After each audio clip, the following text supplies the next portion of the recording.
Então, mais um replay da live aí de quarta-feira. Nesse dia, hoje a gente vai falar sobre, cara, terminei meu relacionamento. E agora? O que que eu faço? Então, se você tá vendo o replay, a gente sempre tem a praxe de 3 minutos de espera. Então, arrasta até o minuto 3 e aí você vai começar a ver a live já. Não precisa esperar o pessoal entrar. Tá jóia? Espero que você goste. Deixe seu feedback aí. Compartilha com quem você ama. Um abraço.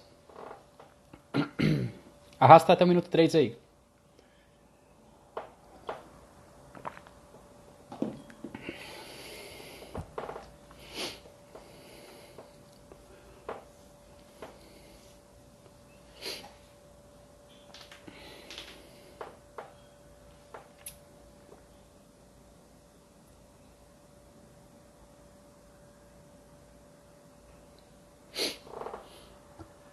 Boa noite, Ju.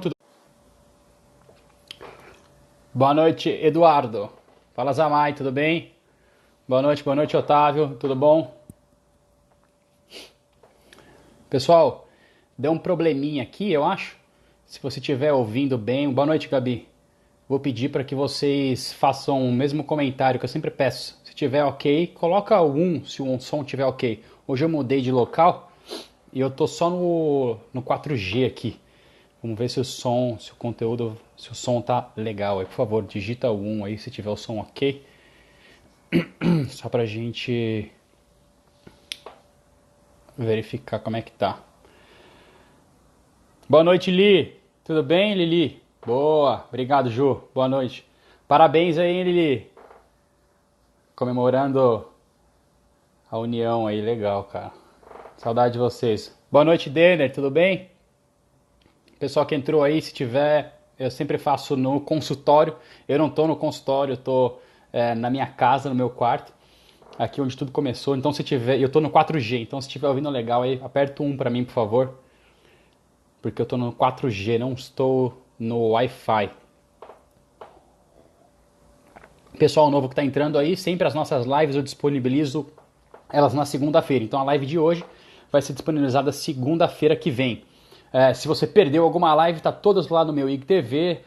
Sempre está dividido em 2 ou 3 partes, porque o IGTV ele suporta até 10 minutos. Então eu sempre divido ela em 2 ou 3 partes, dependendo do tempo que a gente fica conversando. Também te amo. Saudades, saudades. Bons tempos. A Lili é parceira de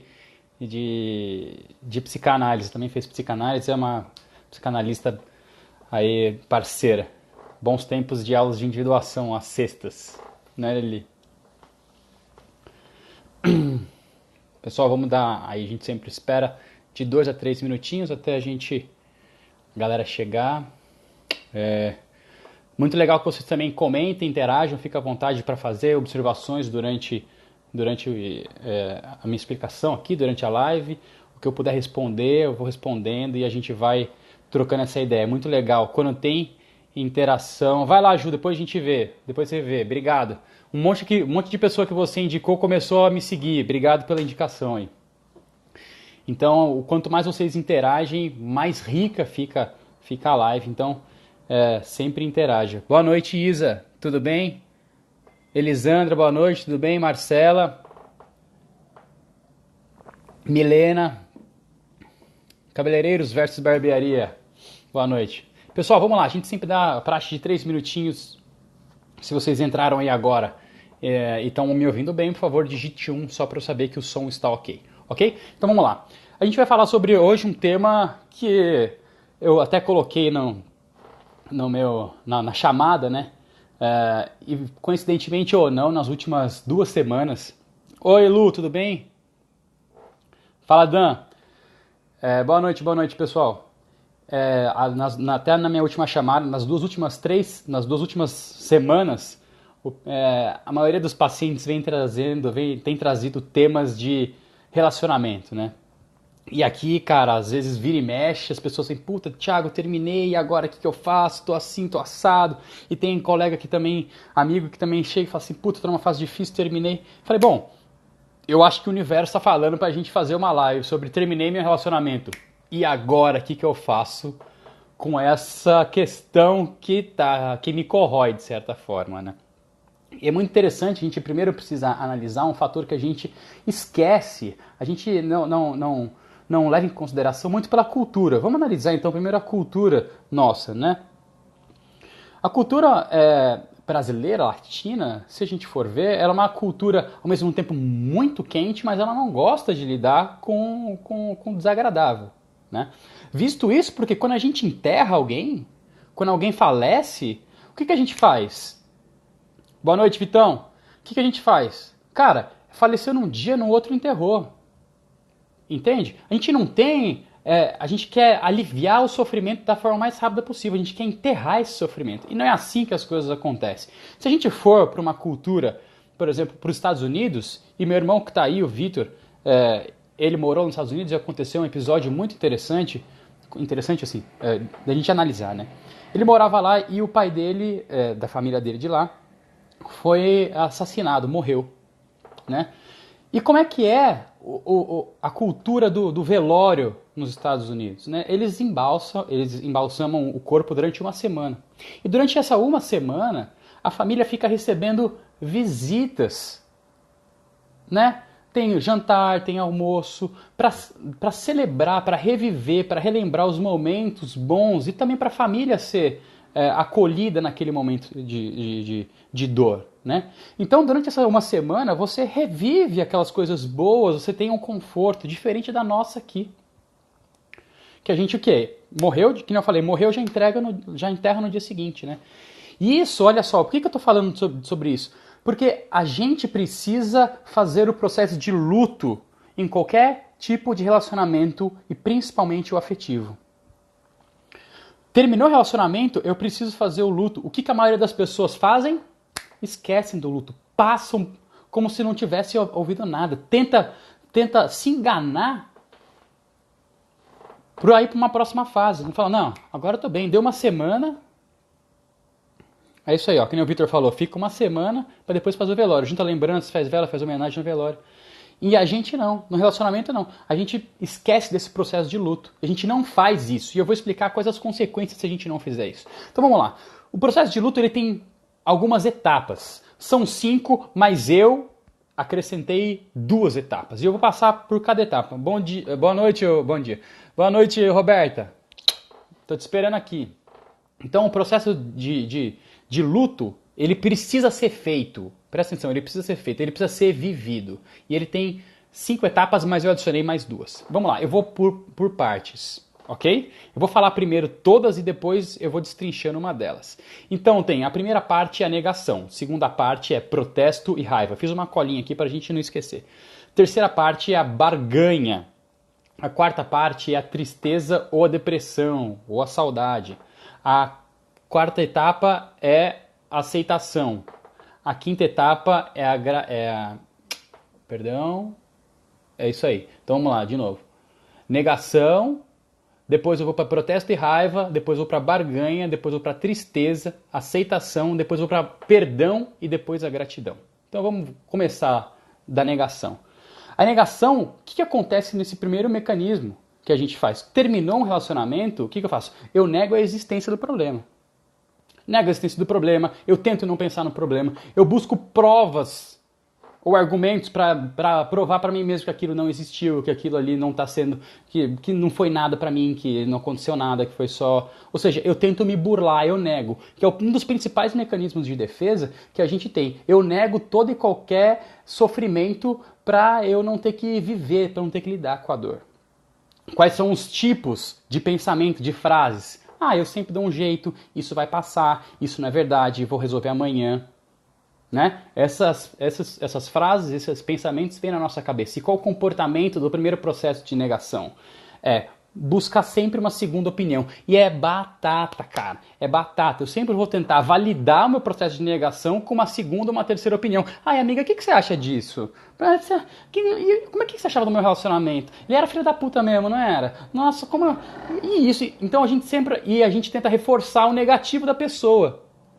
A gente tenta reforçar o negativo de da pessoa que a gente relacionou, como uma forma de tentar negar, racionalizar pra gente mesmo que aquela pessoa não estava valendo a pena. Só que a gente esquece que a gente teve momentos positivos daquela pessoa. Se eu me relacionei com aquela pessoa, teve momentos positivos, porque eu tive um processo de relação com ela. Se fosse ruim mesmo, eu teria deixado no primeiro dia. Então a gente. E aí aos conselhos que falam, amiga, foca no positivo. Você não lembra quando ele fazia isso com você? E o cara, ih, meu. E aí e o homem, ih, meu, esquece, sai fora, vamos tomar uma cerveja. Que é isso? Vamos embora. Que... Entende? Para não entrar em contato com a dor que tem que ser vivida. E aí eu começo a me negar. Então essa é a primeira etapa, o processo de negação. Eu nego que aquilo está acontecendo comigo e faço um monte de coisa. Nessa primeira etapa, o que acontece? A maioria das pessoas saem e vai pra balada. Fala, ih, amiga, vambora, vamos beber, vamos procurar, tem um monte de cara aí, os caras aí tem um monte de mina aí, vambora. Entende? Não faz esse processo. Nega o que está acontecendo. Segunda etapa, protesto e raiva. Aí fudeu. Depois que vem toda essa negação, aí a segunda etapa é o protesto e a raiva. Aí vem revolta, vem inveja, vem ressentimento. Eu começo a projetar no outro, no externo, a culpa de não ter dado certo. É, porque ele era um filho da puta mesmo. Ele não me valorizava. Fulana de tal, nossa, ela só me colocava pra baixo. E que isso? Nossa, puta, você não viu o que ele fazia comigo? E aquela vez que a gente foi na festa, o cara tava com puta ciúmes de mim. Eu nem fui fazer nada, só peguei um copo, a menina foi lá e achou que eu já tava querendo ficar... Entende? E começa a colocar a culpa no externo. Pra o quê? Pra não começar a olhar. A gente já começa a entender que a gente já não começa a olhar pra dentro de si. Então aí vem... De novo, o protesto é a raiva, eu vou sempre jogar no outro a culpa. É um filho da puta mesmo, era uma filha da puta mesmo, eu não tô nem aí, o problema era dele, não era meu. Beleza? Então, o comportamento é o quê? Qual o comportamento que essa segunda etapa tem? Perda da calma, eu recuso a ouvir conselho, eu evito falar no assunto, né? Porque eu tô com raiva daquilo. Boa noite, pessoal que tá chegando, tudo bem? A gente tá falando aí sobre as etapas do luto, da importância que isso tem no processo de término de relacionamento. Então a primeira foi negação, a segunda foi protesto e raiva, que a gente falou, e a terceira agora que a gente vai passar é para barganha ou negociação. Essa terceira etapa, ela também é bem interessante. O que eu busco fazer? O que a pessoa busca fazer nessa etapa de barganha, de negociação? Busca fazer algum tipo de acordo, né, com o mundo, com ela mesmo, para que, como se de uma forma mágica, aquele evento, antes de começar a namorar, voltasse a acontecer. Ou seja, ela tenta buscar no passado alguma coisa. Então ela tenta barganhar sempre com o passado. Está barganhando. Está tentando negociar, né? Ó, eu tô aqui, mas ela era legal, e fica nessa. Nesse momento, a pessoa começa a fazer o quê? Tem alguns tipos de pensamento, né? E esse movimento, ele é muito mais interno. Ele é muito mais interno. A pessoa acaba se voltando para si, ou se volta para uma religião, ou se volta para um trabalho, onde ela começa a refletir. Aí começa o trabalho dela colocar os pontos, os pingos nos is. Né? O comportamento e o pensamento dessas pessoas é sempre fazer alguns acordos. Então é aquela fase tipo assim, eu vou tratar bem as pessoas e tá tudo bem, tá começando a entrar num processo, tá tudo bem, eu vou me alimentar bem, olha só, vou começar a rezar, vou fazer bem pro próximo, e tá tudo bem. Essa etapa é um falso fim de luto, porque aí ela começa a tentar se acomodar na situação. Então essa é a etapa de barganha e negociação. A próxima etapa é a tristeza ou depressão, porque depois que vem isso, depois que vem a barganha, que eu acho que eu tô bem, aí o que acontece? Pum! Aí eu começo a realmente cair na realidade. Boa noite, Savana, boa noite, Arinha, tudo bem? Boa noite, Diane. E depois eu venho a processo de tristeza e depressão e eu começo a cair na realidade. Que aí é o quê? Eu começo a sair de um processo de tratar bem. Boa noite, Mari. Começo a sair de um processo de tratar bem e começo a me isolar. Começo a ter um comportamento de desesperança, de medo, de culpa. Há uma grande introspecção, mas essa introspecção é necessária.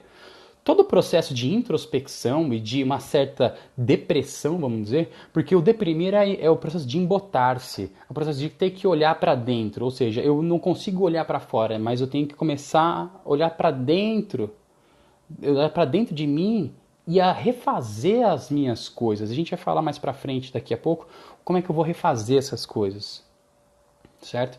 E qual que é o comportamento dessa pessoa que está nessa fase de tristeza ou depressão? Chorar, afasta as pessoas, se comporta de forma destrutiva, muitas vezes se isola, não quer sair, não quer ter contato, e às vezes de forma destrutiva, se é uma pessoa que tem algum vício, alguma dependência, acaba voltando para o vício, se enfia no álcool, se enfia nas drogas, aí que dá o start, o gatilho de que a pessoa precisa às vezes para voltar para esse tipo de... Vai, Carol, vai ficar salvo, depois é só você começar lá a hora que eu terminar aqui. Então essa pessoa vai sempre ter, se ela já tem esse gatilho de ter um escape externo, ela vai para esse escape externo para ela se isolar. O próximo processo é a aceitação. Então ela começa a perceber e começa a aceitar que aquele processo faz parte da vida. Começa a aceitar que a frustração ela faz parte da vida, que as pessoas realmente são como elas são, não como gostaria que elas fossem.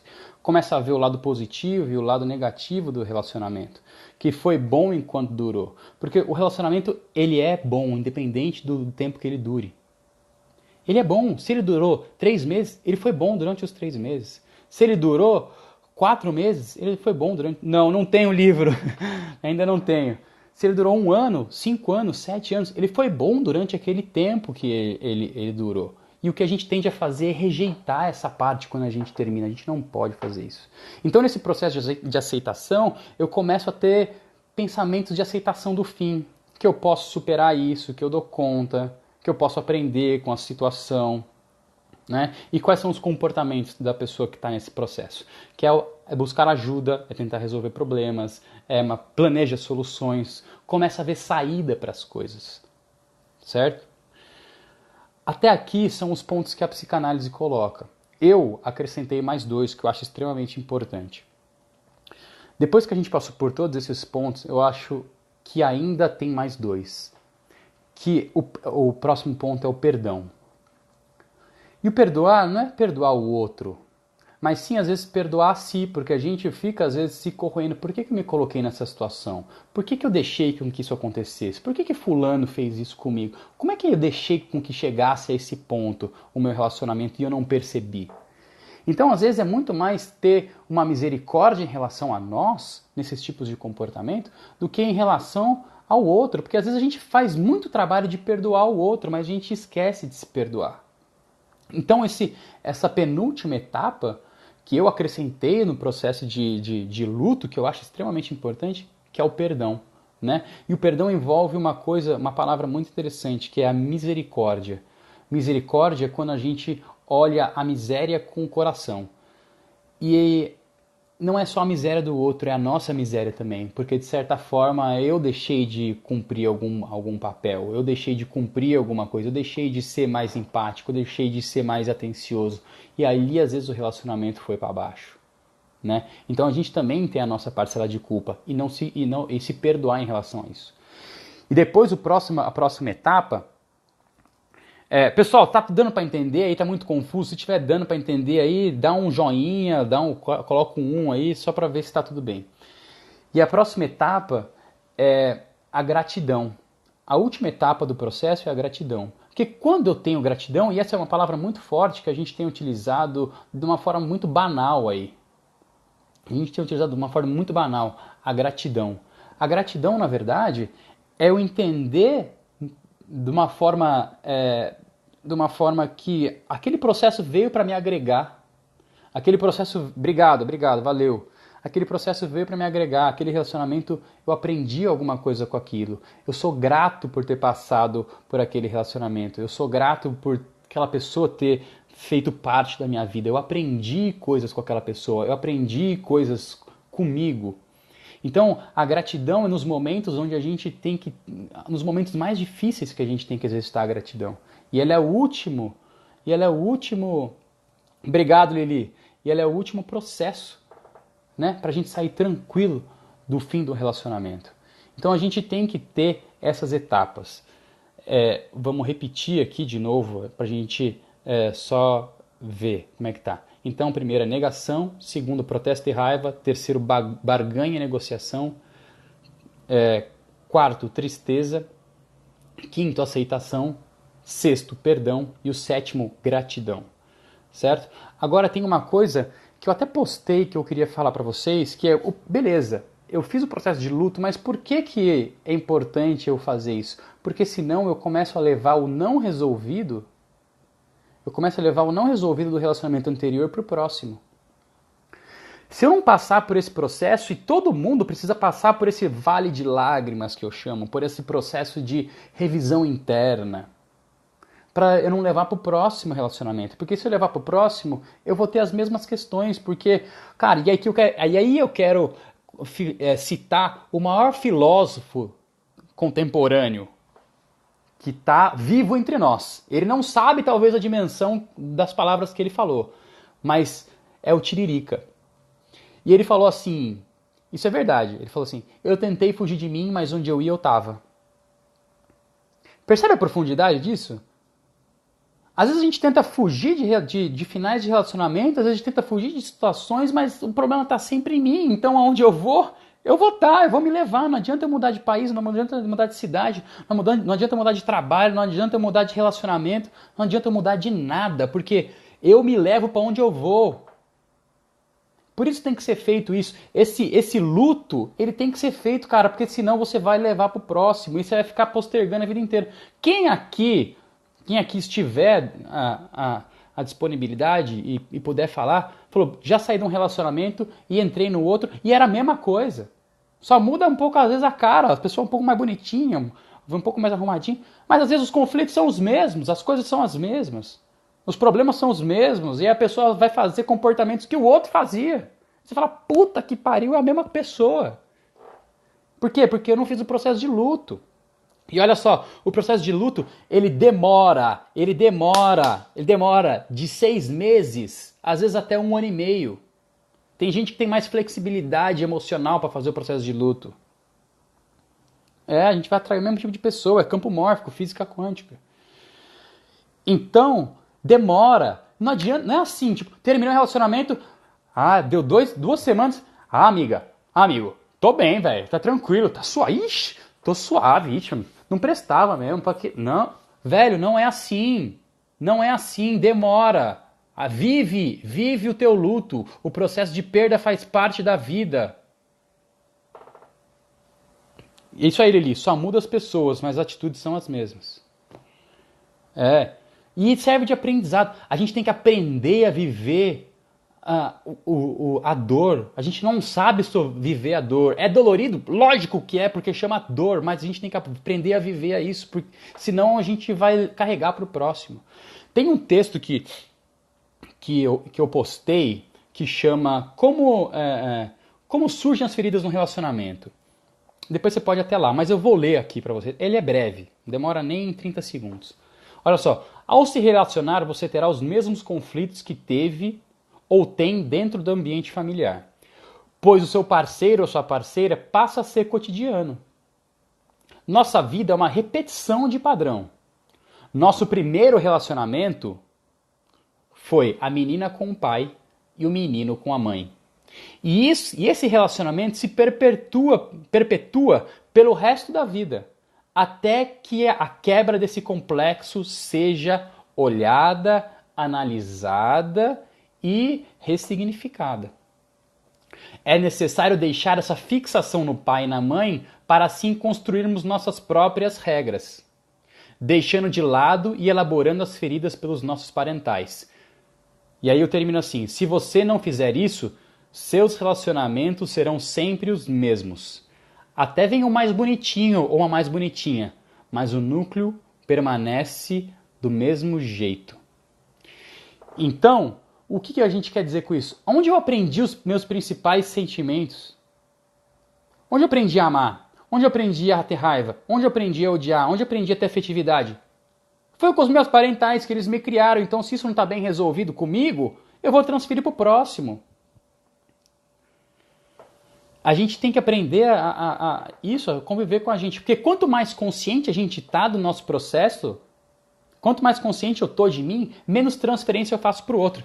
Porque olha só, relacionamento, eu sempre vou transferir para o outro aquilo que me falta. Entende? Se eu sou uma pessoa que fui criada com falta de afetividade, eu vou procurar uma pessoa, às vezes, para suprir essa minha falta de afetividade, se eu quero ter afetividade. Então, e aí o que eu faço? Eu deixo de ser uma pessoa inteira, o certo seria assim, duas pessoas inteiras se relacionando. Essa pessoa vai preencher minha afetividade. Olha só, ficou 1 e meia aqui. Eu deixo de preencher isso. Eu canso de ouvir em consultório, mas o que é aquele relacionamento? Tava uma bosta o relacionamento. Tava uma bosta o relacionamento. Mas por que? Ah, fazia 1 ano que tava. Mas por que você acha que você permanecia? Quais os ganhos? Eu explico o que é ganho, eu explico mais ou menos o que a gente está fazendo aqui. Faço análise e a pessoa fala assim: ah, ele era um bom amigo para mim. Eu gostava porque a gente tinha uma boa amizade. Porra, você tá por causa de uma amizade? Ah, mas porque a pessoa me proporcionava isso. Tem duas coisas que não deixam a gente sair, que a gente transfere para o outro e tem ganhos no relacionamento, que são os ganhos afetivos e os ganhos financeiros.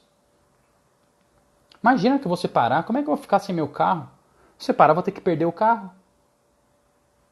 E ó, presta atenção, porque primeiro a gente tem que olhar pro nosso umbigo. Você deve estar pensando no teu colega, na tua amiga.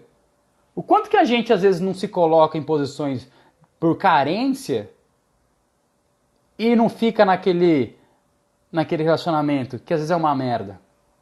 O que aquela pessoa tá fazendo que ela tá me ganhando?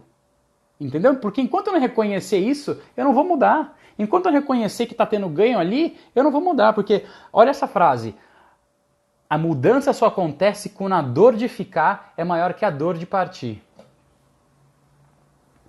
Isso mesmo. Se você é insatisfeito consigo mesmo, com certeza você vai causar grandes problemas no teu próximo. E principalmente, não só aí começa a ter conflito no relacionamento. Só que não quer separar? Inventa alguma coisa. Ah, vamos reformar o apartamento? Ah, vamos viajar? Vamos ter um filho? E aí o filho vem para substituir essa porra dessa carência que tava, esse conflito que tava entre os dois. Só que um filho ele arrebenta. Por quê? Porque passa a ter uma transferência em vez da mulher pro marido, da mulher pro filho, ou vice-versa. Entende? Então, se você tá num relacionamento ruim, pensa qual o ganho que esse relacionamento, que você considera ruim, qual o ganho que esse relacionamento dá pra você. E outra, as pessoas sempre vão suscitar na gente aquilo que nos falta. Se você terminou um relacionamento, o que essa outra pessoa supria em você? O que ela supria em você que você precisa melhorar em você? Porque nós somos potenciais de tudo. Só basta eu querer desenvolver isso, mas dói. Aí vem o luto. O luto é, de novo, é olhar o que essa pessoa tinha de bom que me preenchia. Aí a gente começa a ser seres humanos mais inteiros. Olha só o que eu vou falar. Grandes avatares que passaram por aqui, eles não foram casados. Já parou pra pensar nisso? Madre Teresa não era casada. Gandhi, Buda, Jesus Cristo. Isso quer dizer o quê? Que eu tenho que ser egocêntrico? Não. Que em mim está todo o meu amor, toda a minha motivação, ela está comigo. Eu tenho todos os potenciais estão comigo. O problema é que às vezes é difícil eu desenvolver esse potencial e eu transfiro essa competência para o outro. Só que eles faziam por amor às pessoas. O movimento deles era muito mais empático do que egocêntrico. Era um movimento de doação. Né? E eu coloquei uma coisa hoje no Stories que é muito bacana, que eu estava pensando sobre o que a gente ia falar hoje. E o amor ele não é democrático. É meritocrático. O amor ele não é meritocrático. Porque passa a ser barganha, passa a ser troca. O amor ele aparece onde a gente não espera nada. Então, quando eu fiz uma atitude genuína, sem esperar nada em troca, isso é amor. Quando eu recebo um carinho, uma afetividade, sem esperar que a pessoa me dê, sem estar esperando que ela me dê, e aquilo às vezes me surpreende, isso é amor da outra pessoa.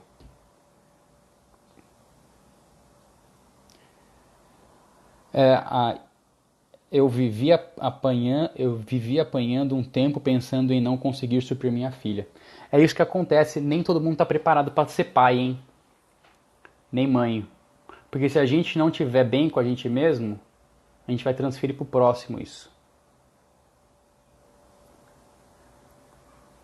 Que bom que você teve esse insight e conseguiu mudar. Parabéns, não é fácil. Então, gente, então é isso. Vamos. E o que eu sempre exercito, eu peço para meus pacientes exercitarem na vida é o que a outra pessoa desperta em mim? O que ela pulsiona em mim? O que ela me traz que me satisfaz, mas ao mesmo tempo que me incomoda? E aí a gente começa já a perceber isso. E aí, opa, essa pessoa me suscita isso. Onde que eu preciso trabalhar? Opa, essa pessoa está me dando essa indicação. O outro, ele é um espelho nosso. É um grande, a gente tem que ter uma grande compaixão e um grande amor pelo outro, porque essa pessoa, ela vai fazer com que a gente evolua. Beleza? Então, não esqueçam se vocês terminaram um relacionamento, e isso vale para trabalho também. O luto, ele vale para um trabalho, que é um relacionamento. Façam um processo de luto. Permita-se viver esse processo. Permita-se viver a dor. Não esconda a dor, não queira pular essa dor. Ela faz parte da evolução humana, da nossa constituição, não só moral, mas de personalidade, de caráter, ela faz parte da gente. Então não deixe com que isso afete. Viva, chore quando tem que chorar, se debata quando tem que se debater, mas depois disso saia desse buraco, veja o que você está aprendendo com a situação e pau na máquina. Ninguém morreu de amor e ninguém morre de amor. Vamos cuidar dos nossos filhos. A gente sempre tem que cuidar dos nossos filhos, porque quando a gente cuida dos nossos filhos, de certa forma a gente também está cuidando da gente, mas sem projeções, beleza? Qualquer dúvida me manda aí, compartilha com quem você ama essa live, cara, foi um tema muito legal. Se vocês tiverem mais sugestões, manda aí no DM que eu vou tentar atender a todo mundo, beleza? Um grande beijo, bom final de dia, bom final de noite para vocês, bom descanso e até semana que vem. Valeu, obrigado.